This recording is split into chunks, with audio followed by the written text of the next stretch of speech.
going. Thank you so much, Amy. Amy has been awesome, and she reached out to me, and she really worked hard to make this work and tried several times, and it wasn't going to work. And you know, in life you have certain people that believe in you, and I'd like to personally thank you, Amy, for believing in me. You're awesome, and thank you so much for that. I'm back in Pennsylvania. I speak around the world, but one of my favorite places to be is right here in Pennsylvania. And a quick story about me, I actually got started speaking in Pennsylvania, and ever since, I love coming back every 2 months or so to do events, and I meet so many good people. I've met so many good people tonight, so hopefully I'll make new friends tonight. That's what I'm hoping. I'm going to be talking to you about stigma, but I just want to go over a few things before I start. Number one, I want to talk about cell phones, because a few people asked about taking pictures. You're completely permitted to take pictures or video, okay? And I'm going to be honest and say this, be very honest with you. I can't sit through a presentation myself. Like, I'm one of those people that starts texting, okay? Or going on Facebook.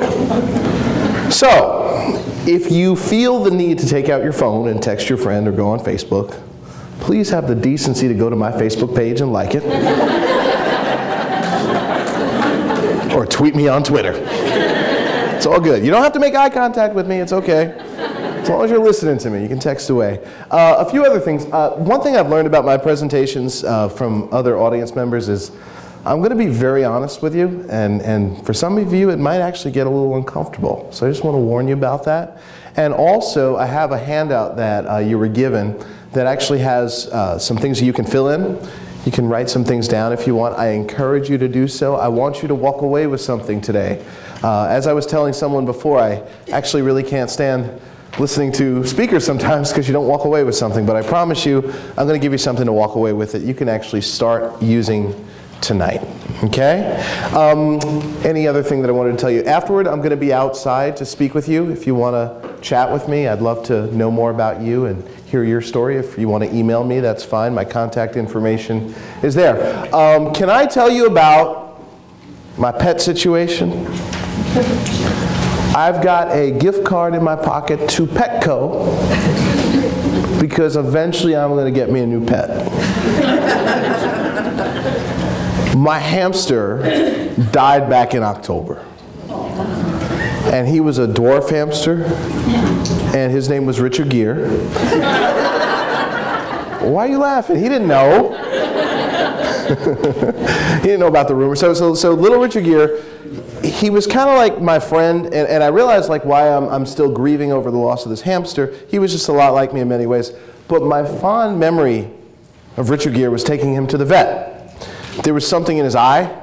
Like he was going around like this in the cage, and I'm like, oh no, you got to go to the vet. So I took him to the vet, and the vet tried to hold little Richard Gere, and my hamster bit him. Something, my hamster's pretty cool. And then the vet asked a nurse to come in, so I had two adults trying to restrain my 2-inch hamster. So he bites her. And she was cool, like she left the room, but I heard her in the hall saying she's not going back in there with that hamster. So as this is happening, part of me is thinking it's cool, and part of me is getting anxiety. I'm wondering what's going on here. So finally they got 3 adults in there to restrain my hamster. They even had to put a little scarf around him, and they shut the lights out and put a mag light on him. And at that point, I decided I'm never going to the vet again, ever, because it reminded me of being in a psychiatric ward and seeing other patients get restrained. And I don't ever want to see that again.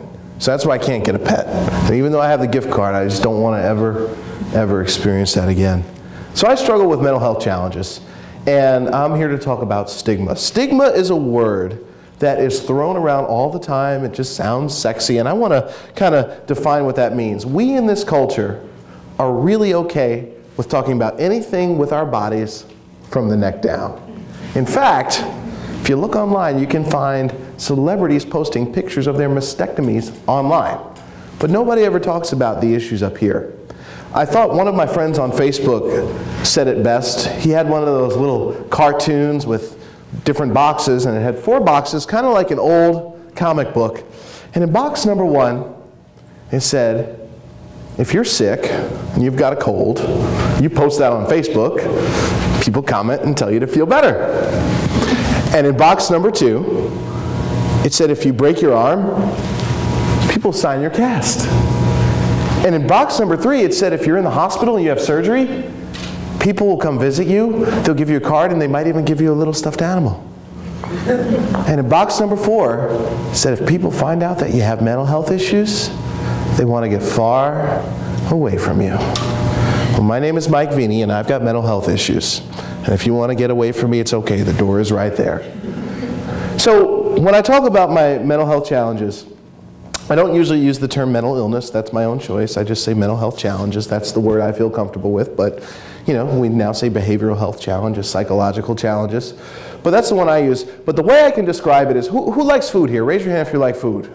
Okay. Oh, whoa, everybody raising. Okay. Okay, I love to cook. And if you ever come to New York City and you want to hang out with me, you let me know. If I'm in town, we eat. Okay? I like bacon, cheese, and garlic. Just put it out there, right? Just put it out there. But when I think of food, I think of my kitchen, and I'm not talking about the kitchen at home. I'm talking about my real kitchen. Picture a giant stove with 4 burners. And I'm not talking about like a stove from Sears. I'm talking about like a Viking oven. And each burner is up to high heat. And on this first one right here, it's a frying pan. And you've got my obsessive compulsive disorder. You said something to me earlier today, and I can't get it off my mind. In this burner right here is my anxiety. Geez, I have over 100 people here that I've never seen before, and I can feel it in my chest right now. And on this burner, this is my anger. I'm getting angry. And I don't know how much longer I can take this, because I'm going to blow. And right here, there's a big stock pot. And I take the ingredients from each frying pan and put it in the stock pot. Put it in there, close the lid. That thing's about to boil over. And the best part about this kitchen, there are mirrors everywhere. It's like a fun house. Everywhere I look, there's a curved mirror right there and a slanted mirror right there, because everything's about me in my head. And it's hard because my kitchen's locked. I'm stuck in it right now. I can never get out. But part of me secretly never wants to get out. Because truthfully, even though I think you're all nice people, I think you're out to hurt me. And I gotta protect myself. I've lived with these mental health challenges my whole life. They've caused lots of issues with friends, family, dating. It's really, really been difficult. And I want to share a little bit about my history. Can I tell you about me as a kid? So I looked a lot different. It's a lot smaller. If you could picture me as a 4th grader, and I'll never forget the day me and the nun had it out. Right when I say nun, everybody knows where this is going, right? And I was sitting in class. Now, I have a tendency to be one of those people that likes to smile, even as an adult. I'm one of those people that sits in the back of the room. You don't want to be sitting next to me in a meeting, right? But this one time I actually wasn't smiling. I was just sitting there, and Sister Pat, she told me to wipe the smirk off my face. So I told her no. And you know how that works in school. Everyone's like, ooh. So she came up and confronted me. And she put her arm on me and grabbed me and said, "You're going to the office." And I punched her. I said, "Get off me." And everyone just went, "Oh!" And she called me the devil and threw holy water on me. So I took some of the holy water and threw it back at her. I said, "Put this on your wrinkles." I was quickly expelled after that. Now, my parents, they're good parents. I love them. I talk to them regularly. They had the talk with me. They said, "Michael, you can't talk to adults like that." I said, "No, Mommy and Daddy, I have a right to. No one has a right to talk down to me. No one has a right to talk down to me. And they tried to reason with me, but I wasn't having it. And you know what? I'm 35 years old, and no one has a right to talk down to me. And I've learned that it was a strength, because now when as a fundraiser, I have no problem asking a CEO for $50,000, because I don't see hierarchy, because we're all equals. I do drumming around the country with kids, some of the toughest kids in the world. I never have a behavior issue ever, because I never see hierarchy. We're all equals. That's how it works with me. But back to my story. They put me in public school thereafter, where my uncle was the principal. Well, they figured he was trying to grow his career as a principal, and if he straightened me out, it would look good. Well, within a few weeks, I had thrown a desk at a teacher and just exploded. And I actually walked out of the school. No one knew what to do with me. I didn't know what was going on. I just knew I got angry. Things made me mad, and I just exploded. Even now, I still don't really know what makes me angry. And so they put me on homeschooling after that. And you know when someone's scared of you. This woman came to work with me. She never made eye contact with me, ever, right? She was scared of me. Anything I had a question on, she just yesed me to death and got out of my house. And then that summer, the first of the Batman movies came out. Now I'm not talking Christian Bale. I'm talking Michael Keaton. You all remember this? So Michael Keaton was Batman. Jack Nicholson was the Joker. And my family took me to the movies, had popcorn and soda.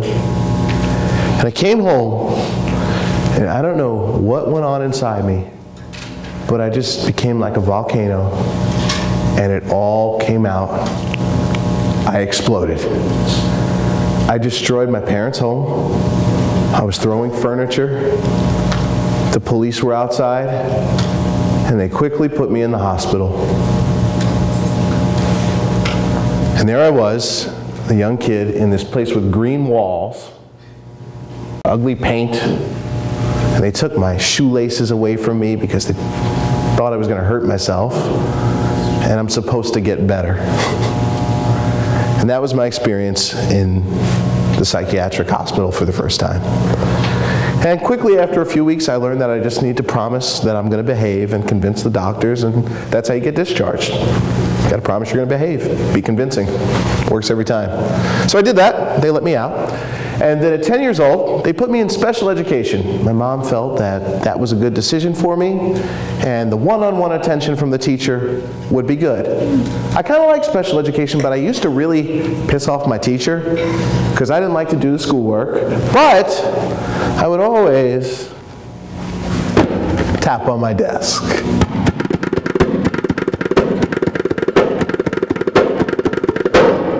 Michael, can you stop? Sorry. So I eventually got to be in the drum class, and whenever I was in the drum class, I was always happy. The moment I got out, I was a tornado. Drums, happy. No drums, tornado. No one picked up on anything here. I actually started to mature faster than the girls. Usually at age 10, the girls usually start maturing faster than the guys in puberty. I was that real tall kid that was like taller than everybody, right? And so my emotions really became like a roller coaster, and I tried to take my own life.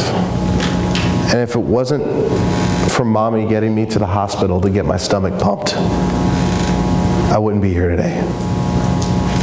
And somehow I convinced them not to keep me in the psychiatric ward.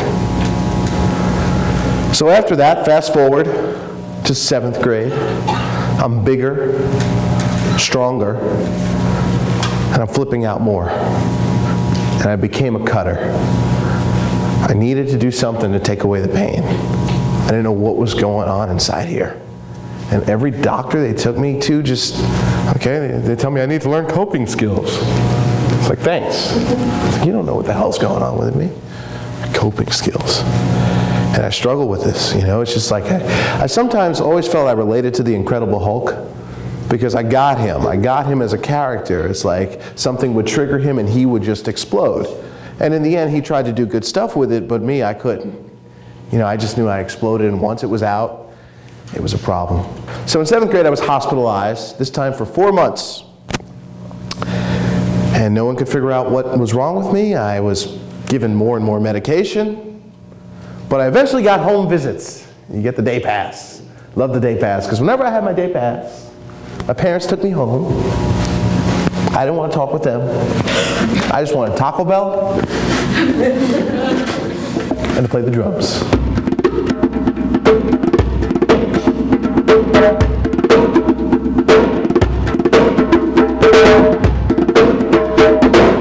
That's all that felt good to me. So fast forward to age 15. I got a lot of hair now. I used to have hair back in the day. I had me some sideburns too. Goatee. I used to be cool. Used to be cool. And I was hospitalized for the final time in my life. And people always ask me, okay, what happened after that last hospitalization to now? And that's what I want to share with you that's very critical. After that last hospitalization, and by the way, in between then, let me just backtrack for a second. In between those times, I was regularly in the emergency room, okay, on a first name basis with everybody. You know, I knew about their kids and stuff, all the different nurses. Yeah, I was always in there. And they, Michael, what did you do now? How are we doing with coping skills? And so that summer, between 10th and 11th grade, my parents had the talk with me. They needed to do something about my education because I needed to graduate legally in New York State, and no school wanted me. I was that kid. I was that kid you didn't want your kids hanging out with, okay? And my dad said, we got to do something. And I said, no. I'm going to quit school. And my dad said, hell no. I said, why not? He said, because I'll get arrested. I said, screw you, buddy, get arrested. I don't care. So my mom, I love moms, by the way. My mom asked me, she said, what do you want, Michael? We've been trying to tell you how to cope. We take you to all these doctors. We give you all this medication. Nothing's helping. What do you want? So I said, I want to play the drums all day. And Dad said, hell no. Not in my house. Okay, screw you. And my mom, I love moms, by the way, because they're sneaky, right? Moms are real sneaky. Do sneaky stuff. So my mom said to me, she said, Michael, let me see if I can figure this out. Figure this out? Mommy was up to something.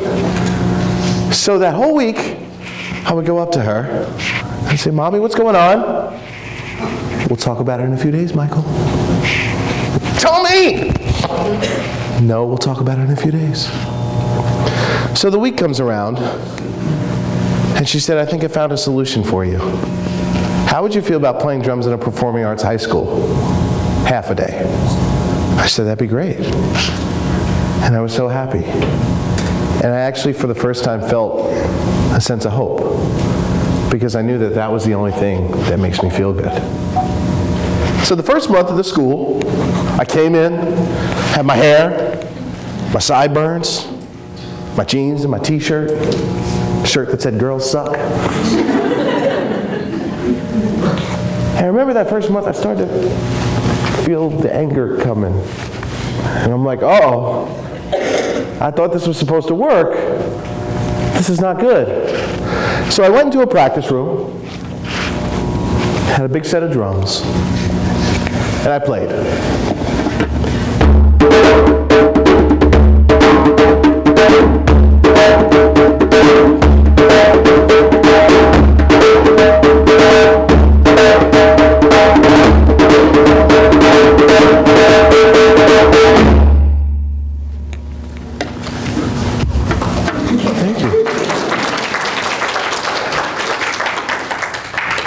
So the teacher comes in.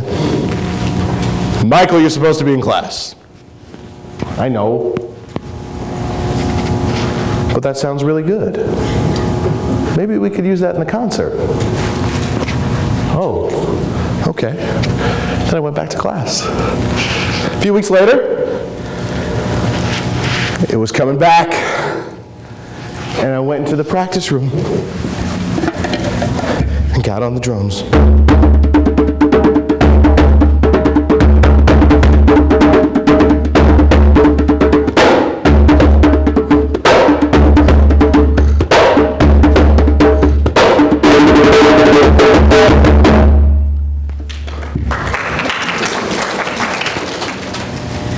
teacher comes in the room, says, Michael, you're supposed to be in class. I said, I know. He said, I hire musicians on the weekend. Do you want to be in my band? I'll pay you. So I was like, whoa. If I flip out at home, I go to the hospital. But if I flip out on there, I get paid? I like this. So I decided that I needed to become a professional drummer. Not because drumming is cool, and to be totally honest with you, it's quite difficult. I find myself in Los Angeles airport, 2 o'clock in the morning by myself, waiting for my drums to come through baggage claim. It's not fun. It really, really isn't that much fun. But it's all that I have sometimes. It's the only thing that grounds me. Today I got to do drumming today at St. Luke's. And one of the wonderful things about drumming with others is that it goes over the 3 B's, belonging, bonding, and believing. And we got to do that. Everybody in the drum circle got to belong, even the staff. Everyone got to bond and be silly and act like fools. And by the end, we all got to believe in ourselves as a drum group. It was pretty cool to see. And that's why I play music. So I became a professional drummer and was enjoying a wonderful career. By the time I was 18 years old, I was being flown around the country, paid thousands of dollars to play. It was really, really fun. I still love doing it. But a few years ago, in 2011, my anger started to come back. Now I'm confused at this point, because again, that's supposed to be working. What's going on here? But it started to come back, and I actually had a breakdown. And it was really bad. And I made a decision at that point that I was going to go around the country and start sharing about what it means to have mental health challenges with people. And that's why I'm here. And I also realized something else too, that my parents told me, they said, Mike, you can't tell anybody about this. You know, if a job finds out, this is not going to be good for you. So I was told that I couldn't tell anyone about it. I didn't want anyone to know about this thing that I was going through. This was private. So what would happen is I would end up dating a girl and just have the countdown in my head till she's going to figure out something's a little off with me, right? So I realized this is a problem. This is a burden that I'm living with every day. So I decided that I was going to completely change how I saw my mental health challenges. I made a decision that day that no longer were they a problem. They were cool. I was cool for my issues. And I want to share with you 3 things that I learned in the past few years about stigma surrounding mental health. And these are 3 things that I've seen not only affect me, but affect others. And I challenge you to really listen to what I say and think about ways that you can help yourself and help others through this. I had a leak in my apartment. You ever have a leak in the ceiling? These things are annoying. I was getting really angry at the leak because I couldn't figure out who lived upstairs. I kept knocking on that person's door. No one would answer. I talked to the landlord. New York City, by the way. Landlord didn't know who lived upstairs. New York City. So I'm getting frustrated here. I travel 2 weeks out of the month, and the ceiling's getting worse. And then I came home to the worst thing ever. The ceiling had fallen on my hamster's cage. Now I told you, he was tough, but he looked scared. So I took little Richard Gere, put him in the bedroom, and told him it was going to be okay. I don't know if he understood me, but I was pissed. And when I get angry, it's like this rubber band here. It's just tension that just builds and builds and builds. And I really was going there. I was going to explode on whoever this was. So a few days later, I get this call. It's the guy that lives upstairs. He got a real attitude, German accent. I said, hi, I'm sorry, I've been traveling. I said, oh, we need to talk. I'll meet you at your apartment. I'm going to kick this guy's you-know-what. I really didn't care. I was angry. Arrest me. I was pissed off. So I'm walking to my apartment, about to confront this guy, and I get there, And standing in front of me is a 6'5" German bodybuilder. It's amazing how things change. Hi, can I show you the leak? So, you know, in my apartment I have this huge bodybuilder walking around, and I'm like, what the heck? Like, who are you? He's like, I'm a trainer. Okay. And I'm Googling the guy, and he's one of the top 5 trainers in New York. I wouldn't have known. And he apologized, and he promised me a training consultation for all the damage. I said, okay. And we fixed the ceiling. I showed him the hamster. He didn't react. Thought I was weird because I had a hamster. And by the way, Richard Gere had a pink cage too. Try to make him diverse and understand the world. So, so New Year's comes around. And like many of us at New Year's, I made some resolutions. And one of them was our favorite one, fitness, right? I decided that I wanted to get buff. Wanted to lose some fat over here and have my arms looking good so I can go out to the club and dance and do my thing. So I decided to call up the trainer who owed me a consultation. And so I'm sitting with this trainer in a bodybuilding gym. He asked me how the hamster was. I said, good. And he was just staring at me. It was a very weird conversation. He's just staring at me, and he's asking questions. And he asked me what I like to eat, and I told him the truth. I like bacon, cheese, and garlic. I was like, I don't want to give it up. And he's asking me other questions, injuries. I'm like, no, just give me the routine to make my arms rip, man. And I'm real type A. It's just like, give it to me, hurry up.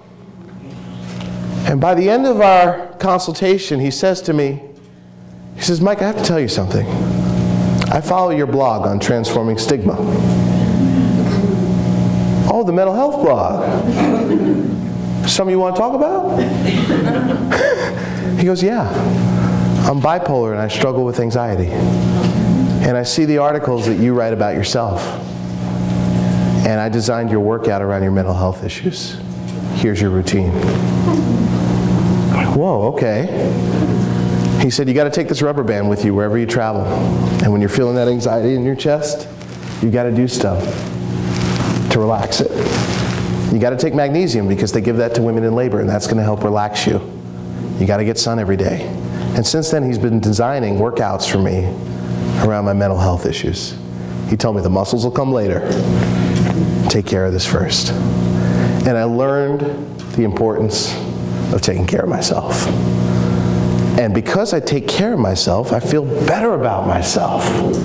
So I'm not worried about my mental health challenges. I'm not concerned what people are thinking because I'm feeling good. And everyone likes to be around a person that feels good about themselves, right? The other thing is therapy. If you've got a mental health challenge, or you think you might, or if you don't, everybody should go to therapy. And people ask me, what do you get out of therapy? And therapy, and let me explain this to you, and I think we might have a few therapists in the room that can vouch for me. It's not about getting an answer. A lot of times when we have a mental health challenge, we just want an answer and we want to fix it. But the reality is it's a process, not a destination. I always say that there's what you know about yourself. Then there's what you don't know about yourself. But therapy teaches you what you don't know that you don't know about yourself. It's like peeling away a never-ending onion. So it's important to find things in your life to take care of yourself. Another thing that I do is I always make it a point, especially when I come to Pennsylvania actually, to always have meals with people. To always have meals with people. There's something about sitting around a table with people in a circle, people just start to laugh after a while, right? People just start to have fun. So it's important to do that. So number one is you have to find ways to take care of yourself. Understand me? So I encourage you to do that. Number two, keep it in the conversation. This is something we hear all the time. Keep it in the conversation. Talk about it. Can I tell you about a people experiment that I did? Now, by the way, I do not recommend any of you do experiments on people, okay? This was a social experiment that I did, okay? I tried some strange things. So I decided to see what kind of reaction I would get if I introduced myself to every single person that I met as mentally ill. I'd say, hi, I'm Mike, I'm mentally ill. You know, I'd be at parties, work functions, a lot of people gave me a hug. Some people yelled at me and said, I'm mentally ill too, man, what's the problem?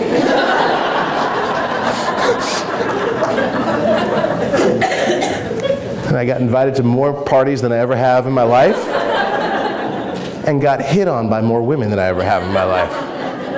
And I'm like, what's going on here? Why? Mommy and Daddy said not to talk about this stuff. Why is like no one running from me? And even more so, people were seeking me out to talk more. Hey, can I talk to you? You mentioned you have, mental illness. Can I talk to you? I'm wondering what's going on. And I realized what it was. I was comfortable with it. I was comfortable with it. And that's where I learned a secret to stigma. And I'm going to say something that might make you uncomfortable, might even piss you off. Stigma is not a problem that's out there. If you want to find where stigma starts, get out of your seat, go into the hallway, go into the bathroom, and look in the mirror. It starts with you. It's about how you look at yourself. When I became comfortable with it, for some strange reason, everyone else around me did. A lot of these people that I met would even send me articles that they thought I might like. So it was okay. I was in an elevator. I have anxiety. Elevators scare me. And this was especially scary. It was a tiny elevator. And it was one of those ones that didn't fully land on the floor. I hate those. And I got OCD too, so I got in this little elevator, and this nice woman gets in, and she smiled at me. I said, hi. She said, hi. And I just made a comment like, this building's shady. And she laughed and said, I know, I work here. I said, oh, what do you do? She said, well, I'm a therapist. I said, well, I'm mentally ill. Can I have your card?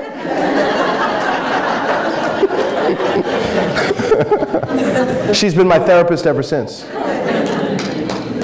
I was okay talking about it. I was also on a film shoot in Hollywood. My friend invited me. He gave me some ground rules. He said, Mike, you just need to keep it toned down. I know what he was talking about.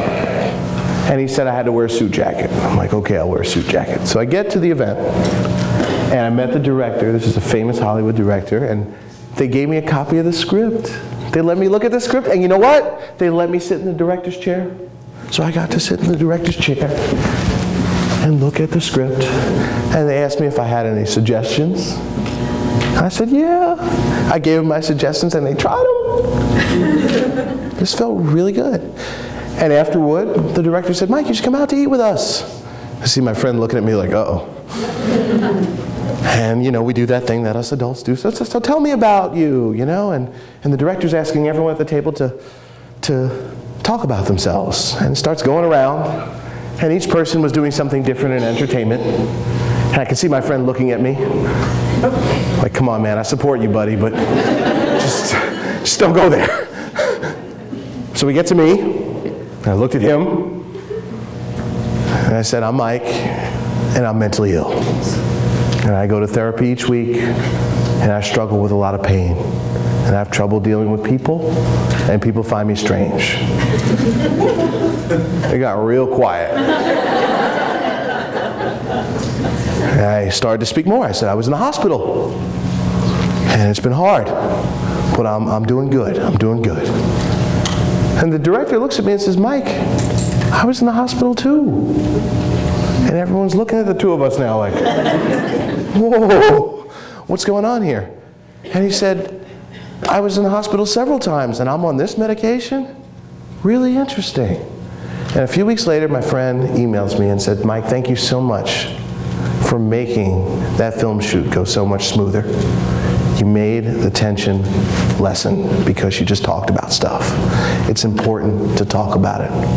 If you and I are hanging out each week, you like hanging out with me, but you notice that after a few weeks, I don't know, Mike's a little off. You might say to your friend, I don't know what's up with him, but by talking about it, I'm taking the elephant out of the room. I'm telling you that I struggle through some stuff. And that's where all of you in this room need to get comfortable with at some point in your life. You've Got to get comfortable. One other story I wanted to share with that, there was a company on Wall Street, and this was a very successful company, and the employees got the news one day that their CEO killed himself. And no one saw this coming. This man was very successful, had everything. So like any good company, they brought in mental health counselors. And they sat all the employees around in a circle. Said, well, we're going to talk about this. And all the employees are looking shocked. And the counselor said, I want to explain to you that your boss was on a certain type of medication, and when you go off that medication, you can become suicidal. And there are certain medications like that. You can see the people sitting around going, yeah. And he starts to explain more about mental health.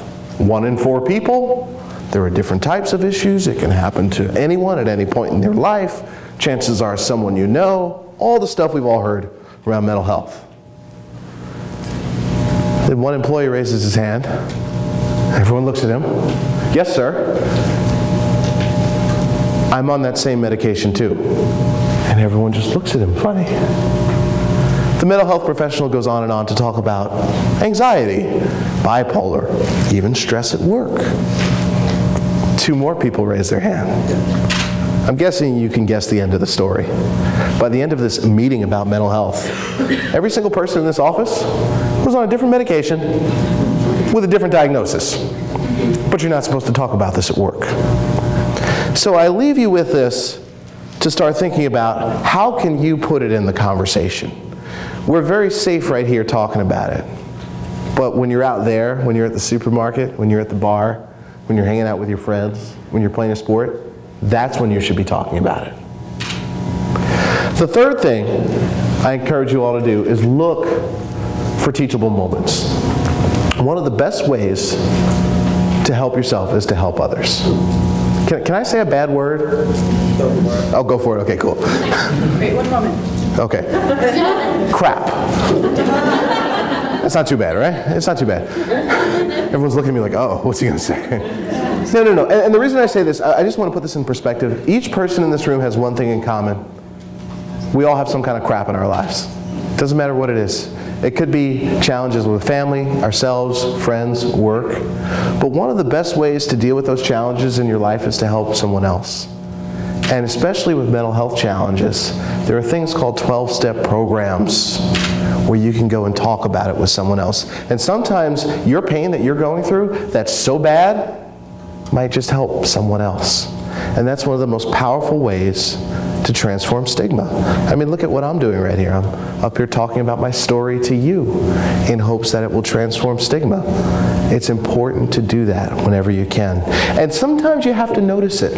I'm sure all of you have one person in your life that you know is going through something but isn't talking about it. Am I correct? That's an example of a teachable moment. Trying to do everything you can do to just communicate with them, share about your experience, and make it okay. And the idea in my mind is that without any more shame around this, there won't be any more silence. And without silence, there'll be many, many less suicides. That's where I'm coming from. So with that, can you make me a promise? Can you say, I will take care of myself? Can you say it like you mean it? I will keep the subject of mental health in the conversation. I should make you all sign this. I will look for teachable moments. Mike, you're a nice guy. Can I play drums for you really quick? Check this out.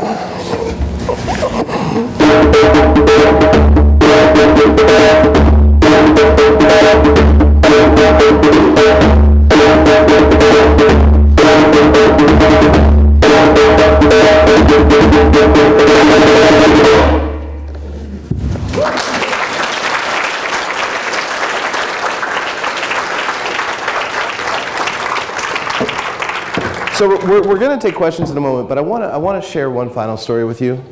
about this, and if we could just take this into a totally different subject for a second, okay? We're talking about mental health here, but if we can take it into the whole race conversation, okay? Just switch topics for a moment here, but it totally relates. There's a woman that you all know by the name of Rosa Parks, correct? Okay, Rosa, and help me out with my history if I'm wrong, sometimes I forget it here. Rosa was famous for starting the civil rights movement, right? She's the face of it, because she refused to give up her bus seat on a segregated bus. Am I correct? Now, I found out something interesting about Rosa Parks. We know what Rosa Parks did and what she got arrested for.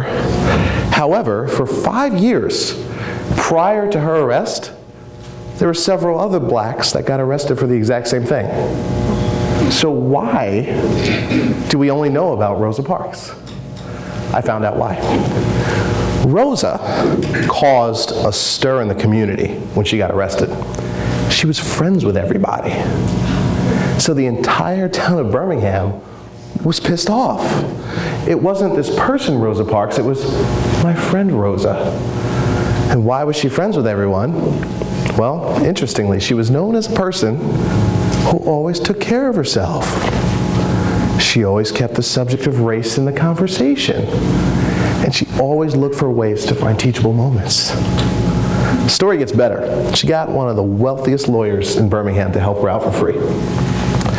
So this lawyer calls up a church, says, I want to talk to the pastor. The pastor gets on the phone with him and says, what's up? And the lawyer goes, look, we need to have a meeting at your church to discuss a boycott. And the pastor goes, I don't have time or space for this.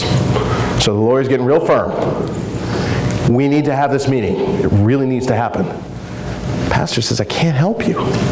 Like, I don't have the time or space. Finally, the lawyer says, listen, Dr. Martin Luther King. Whether or not you like it, we're coming. My name is Mike Veny. Thank you for being a great audience today.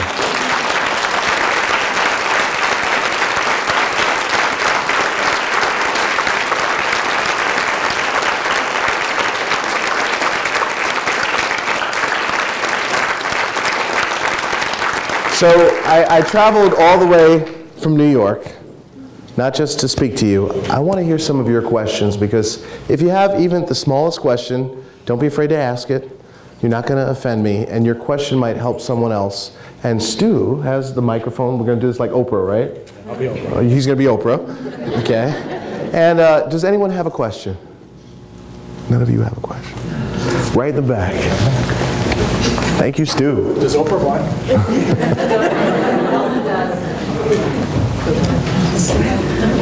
How do you get a person who has mental health issues to recognize that they have the problem and admit it and then get help for themselves? I don't think you can make anyone do anything. I think it's impossible to motivate someone else. However, you can influence someone else by example. By you taking care of your own self, talking about what you do for yourself, eventually that permeates. So keep taking care of you. That's the best thing you can do. They're going to come around on their own time when they're ready. Thank you for that question. It's a really good question. Anyone else? Someone from that side? Right here?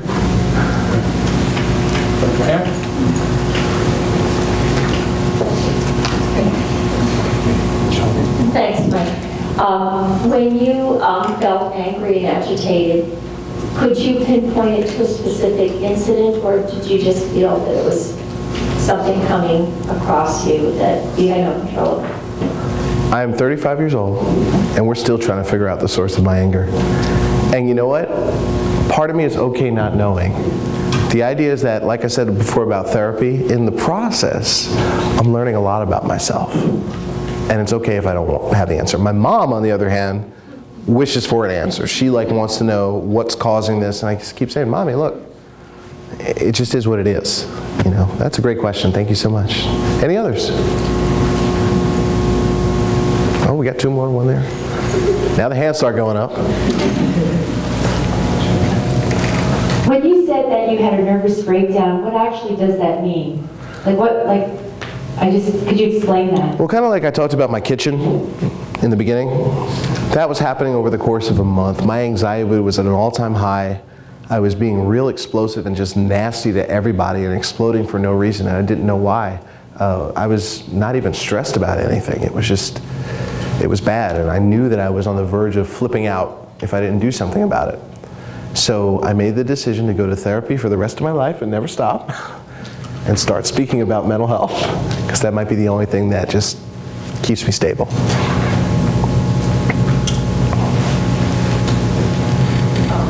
You know how they sometimes have groups in hospitals? You know, they run groups. What would you say, have you ever gone to any? Yes, I have.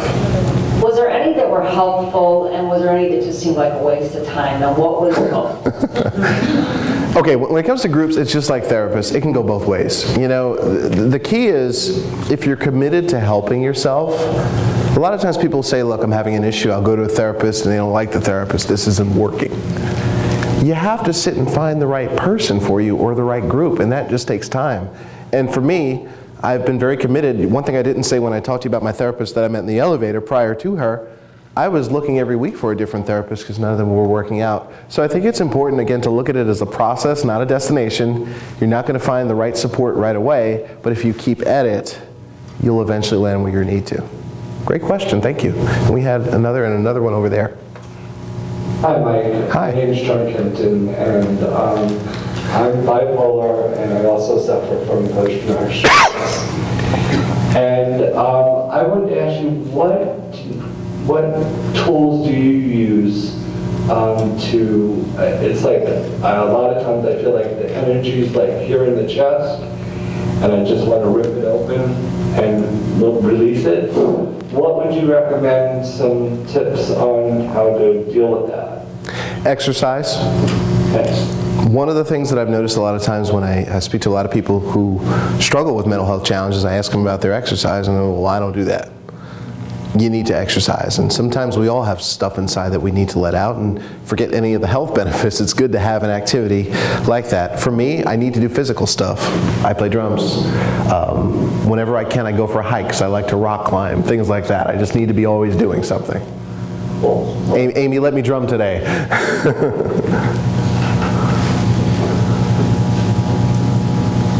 I am the mom of a 12-year-old boy who sounds like he could be your twin. Okay, uh-oh. Sorry. And I'm wondering if you can tell him some things that your parents did that helped or hindered. That's a great question. There's something that's still going on. Oh, this is going on camera. Okay, Mom might see this.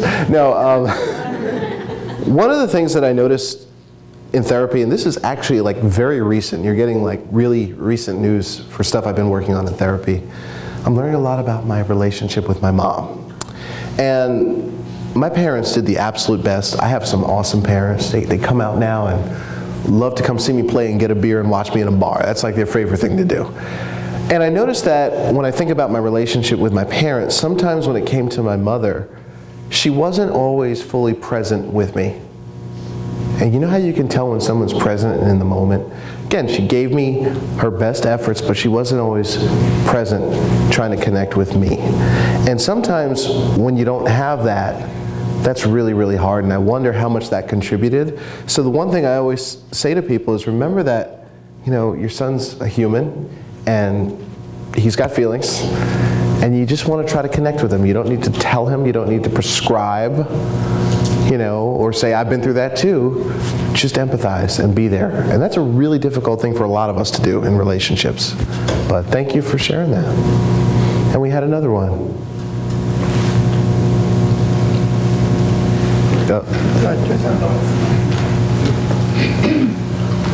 This actually goes back to the question the first gentleman asked, where he said they will, in their own time, when they're ready to deal with their mental health illness. How do you suggest the family deal with it? With the caregiver?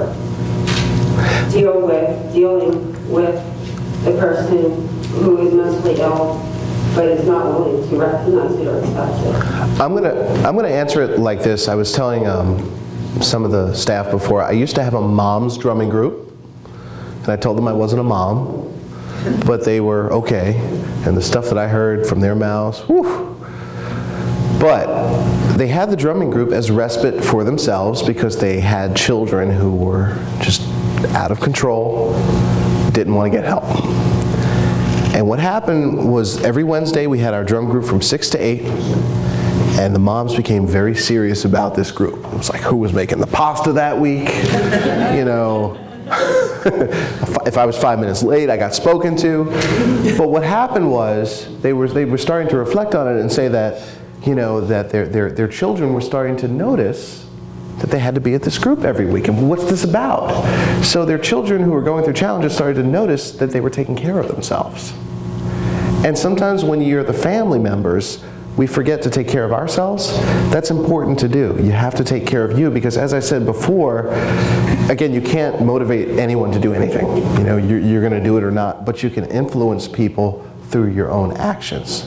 And if everybody else in the family is getting help for themselves, someone's going to notice it. So keep that in mind. You got to make sure you're consistently taking care of you. Question back there?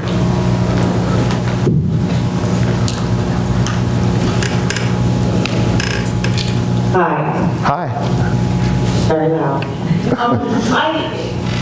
I work in mental health for many, many years now, and I noticed that with other illnesses, say autism and those types of illnesses, that the more people learn about it, the more people get comfortable talking about that, the more people are able to say, hey, yes, I have an autistic son, or I have whatever. How are we going to get mental health to that point? Because, you know, years ago with AIDS and HIV and stuff, oh my goodness, we didn't talk about that. And now that's something that people talk about readily. Right. How can we get people talking about mental illness readily so that people will go get help? That it's, you know, I hear people say, how do I get these people to acknowledge that they need help? How do we get everybody talking about it so that it's an okay thing? Well, it's like I said to you before. We're having this safe conversation in here. But think about stuff you got to do tomorrow. Are you going to talk about mental health then? If you're not, that shows that we are the stigma right here. We have to get comfortable with it. I know, like, I was talking to a mom who said to me, you know, oh, my son broke his arm. And she's telling me, you know, about what happened, and it was a skiing accident, and how funny it kind of was that he did this. But she's not going to say he's struggling with bipolar in the same tone. And that's where I feel the stigma is we're not comfortable with it. So we're going to get there when we decide to get comfortable with it.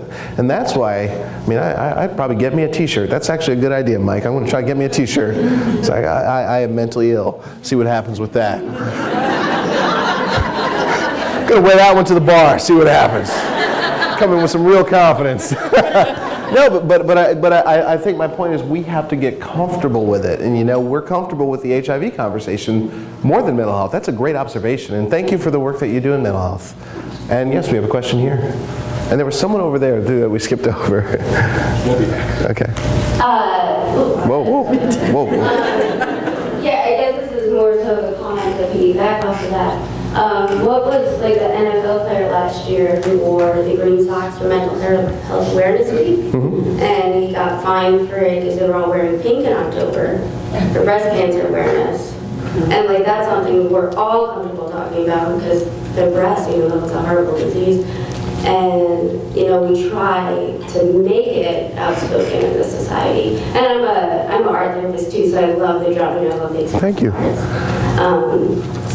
So yeah, I don't know, it's something that frustrates me as well when I talk about it and I advocate and I do social media. So I don't know if it was a question, but more so of a comment. I was actually doing a practice presentation, and one of the ways that I was opening it up to the group, I totally, like, they were talking in the audience and everything, totally silenced them. I said, feel your boobies.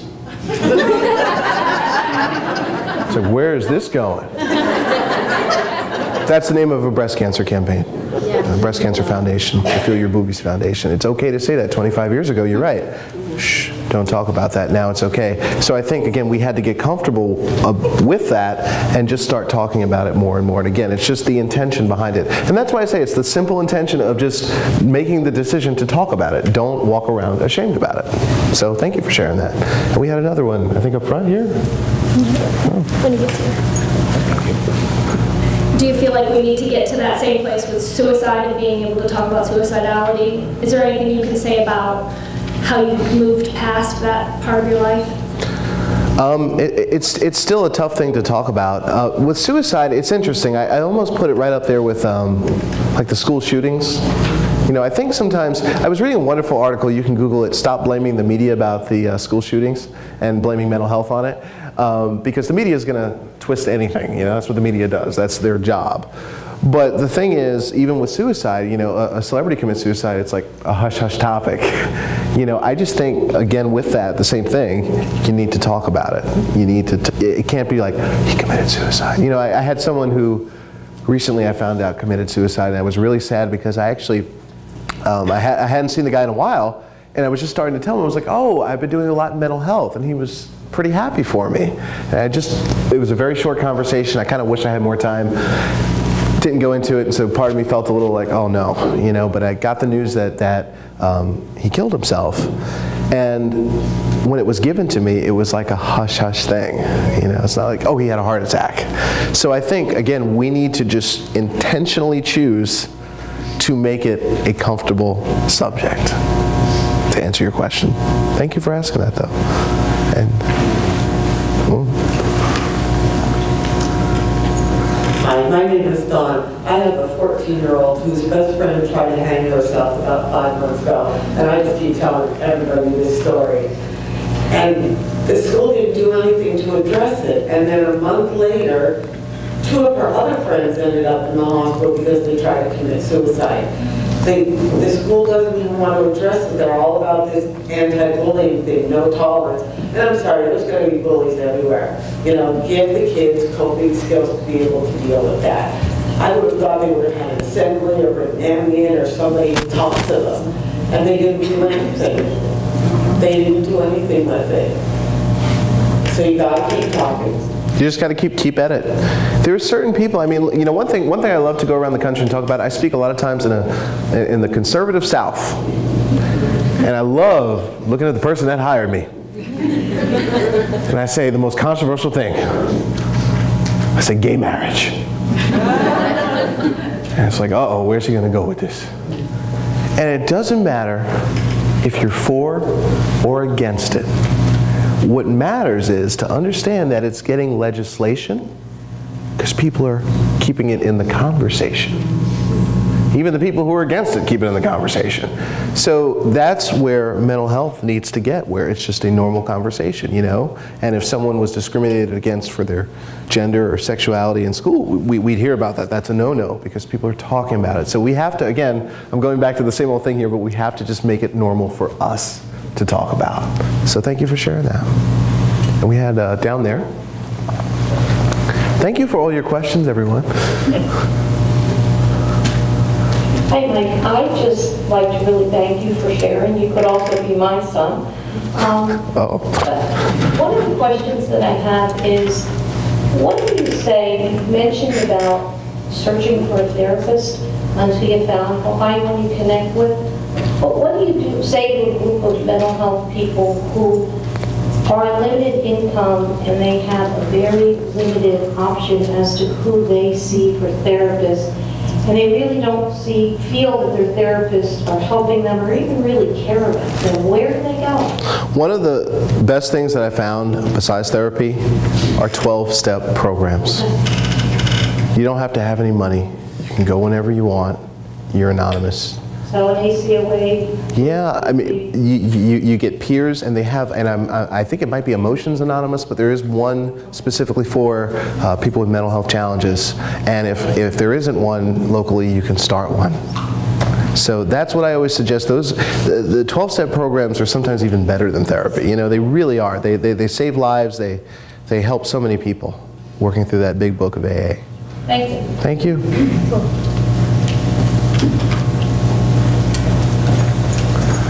doing good, Stu. Clap for Stu. He's doing good. Thank you. I was going to ask this question before, and you started talking again about a 12-step program. Two things. Where does faith lie in all of this? Secondly, I just heard this like 2 days ago, and it was so profound that behavioral problems are rooted with I can't think of the right word, a disconnect in relationships, which I found very ironic that you said during your therapy now, you're finding out about a missing part of the relationship that you had with your mother. Yeah. And so I think what I'm trying to do, I thought that was so profound, because I did have a child myself with behavioral issues, and it really was abandonment in the relationship, whether it be a father, mother, or whatever, step-parent. But we can't always create the relationship with beings, with human beings, with parents. So where does the faith come in this? With like a relationship with a higher power, if you would say, because you're talking about 12-step. I mean, I think it's individual for everyone. For me personally, I consider myself a spiritual person, not religious, so to speak. But I meditate. Right. And I care a lot about, finding how I can serve in this world, and that has helped me personally. But I think even with 12-step programs, they're not religious, even though they may use the word God in there. But I think they're still important for each person to find whatever it is for them, and they make it a very safe environment to do that. The thing you said about relationships is interesting. I said this, I think, in the drumming today, that mental health issues and people issues go hand in hand. Like, you can't have a mental health issue without a person up here, right? So there's a person in there. So this is why I think it's important when I do activities like the drumming with people or doing things with friends, that we do our best to create bonds with people. And this goes back even to the point of a 12-step program, you're getting to work through stuff with others. That's really, really important. So thank you for sharing that. Stu, you working tonight?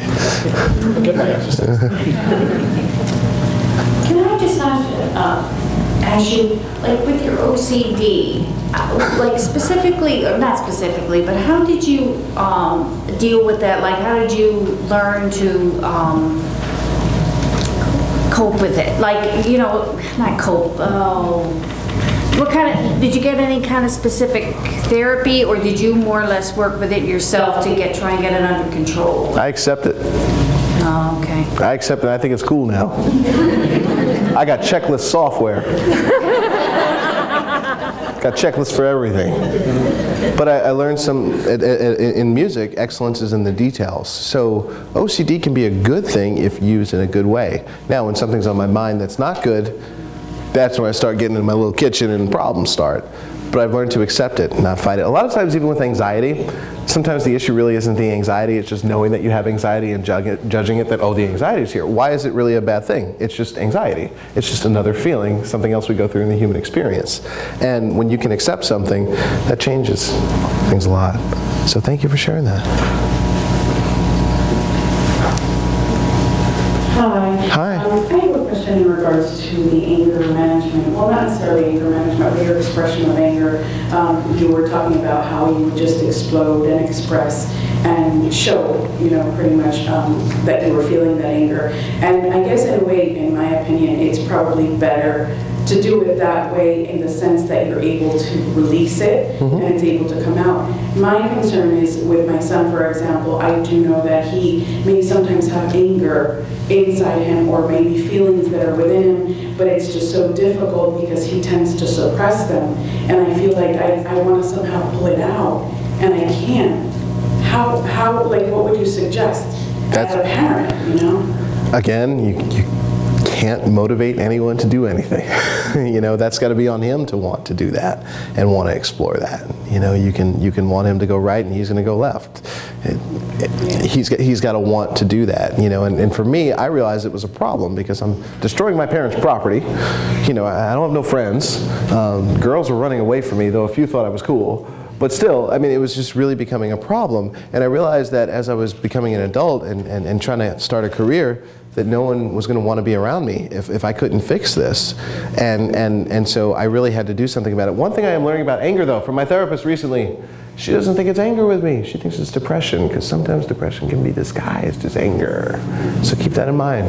Well, see, that was my main concern, is just the difference between being able to have a release, you know, that it won't be bottled up, as opposed to keeping it in order to not express or not to hurt someone's feelings or whatever. Like, I think that's probably doing more harm than good, you know what I mean, to suppress how you feel.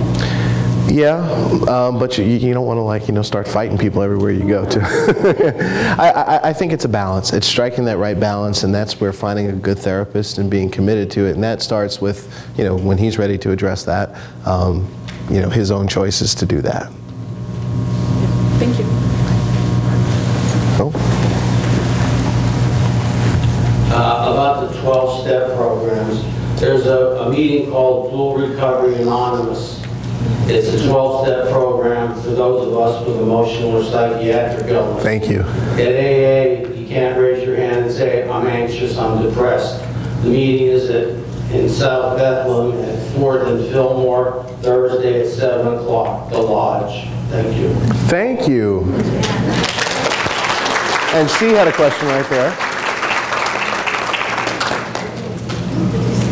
I also want to thank you for just doing the presentation. It was really, really fabulous and wonderful information. Thank you. I did also have a question. When you had those meltdowns, whether you were in school or you were at home or with friends or whatever, what did you need, what would you need either the teachers, your friends, your family to do when you're in a state like that? What could they do to possibly help you or calm you down, or what would your advice be? Sometimes when I was feeling that way, and even recently, there was nothing that could have made me feel better. And, you know, I can understand where suicide starts, because sometimes I just felt it kill me. It just would have made it better. There's sometimes nothing you can do. And I think also accepting that might be difficult, but continuously trying to make small steps to deposit into the relationship with the person to make them comfortable opening up. You know, one great thing about my therapist, this therapist, she is really good, by the way. She does not prescribe, she does not diagnose me. And sometimes she says nothing throughout the session. She'll only ask me like 3 questions, right? Throughout the whole session. And I'm wondering, what the heck did I pay for? Right? Like, seriously? And then I walk out, and a few hours later, I'm like, that might have been the best therapy session I ever had in my life. So again, sometimes not forcing a solution might be the solution. Thank you for sharing that. We have time for 1 or 2 more. This is a personal question, so you don't have to answer. Uh-oh. Here we go. If you had another episode now, or if you felt you couldn't handle it, you were losing it, actually, if it came to the point where you needed hospitalized and you couldn't deal with it, I just want to know your opinion on medication. I mean, it seems now you're not, I don't know, if you would tell us if you are, tell us if you're not, whatever you want. Like, what is your, well, first of all, medication, so. I know, if I flipped out right now, I got therapists here that could restrain me. Right? Not gonna flip out, I'm just saying. We can handle it, they can put me right in St. Luke's, it's all good, you know? And they'd be compassionate towards me, hopefully, right? Understanding. Currently, I'm not on any medication, but that's just right now. I'm not against it at all. My choice was just to explore every other option possible before I chose that route. My anger and anxiety come up every single day. I made the choice to feel it, where my friend would have made the choice to say, no, I need to get rid of it. I want to feel it. I need to feel the anxiety. It's part of the human experience for me. So I don't look at it as a bad thing. At some point, if 10 medications were the right thing for me, I would go on 10 medications. So I'm not against it at all. And, you know, I think you have to do what's right for you and talk to your doctor. And this goes again to taking care of yourself, whatever's right for you. So that's my response on that. Did that help you? It does. And we got time for 1 more.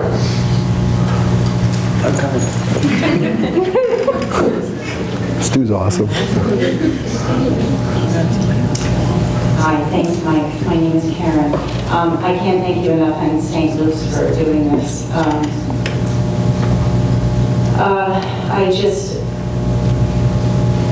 I really appreciate you mentioning the 12-step program. I am involved in a 12-step program, and it's so helpful. So I'd like to just share that with everyone and give them a little food for thought. It works, and I wouldn't be sitting here if I wasn't involved in it.